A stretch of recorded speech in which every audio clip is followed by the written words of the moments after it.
उद्या गुरुवारी आहे दत्त जयंती. त्यामुळे बघा, दत्त जयंती दिवशी जरी तुम्हाला उपवास करणं शक्य झालेलं नाही, पारायण करणं शक्य झालेलं नाही किंवा इतर कोणतीही सेवा करणं शक्य झालेलं नाही तरी चालेल, पण गाईला तुम्ही अवश्य ही एक वस्तू, हा एक पदार्थ खाऊ घालायचा आहे. दत्तगुरूंच्या फोटोमध्ये आपण बघतो तर तिथे आपल्याला एक गाय ही पाहायला मिळते.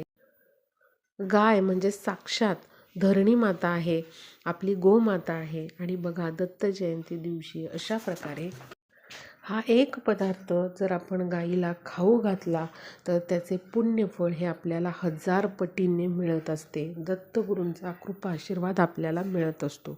त्यामुळे बघा, गाईला कोणती वस्तू, कोणता पदार्थ उद्या खाऊ घालायचा आहे याविषयी मी संपूर्ण व्हिडिओ बनवलेला आहे. खाली दिलेल्या त्रिकोणावर जाऊन तिथे क्लिक करा, म्हणजे उद्या गाईला तुम्हाला कोणता पदार्थ आवर्जून खाऊ घालायचा आहे याच्याबद्दलची माहिती मिळेल.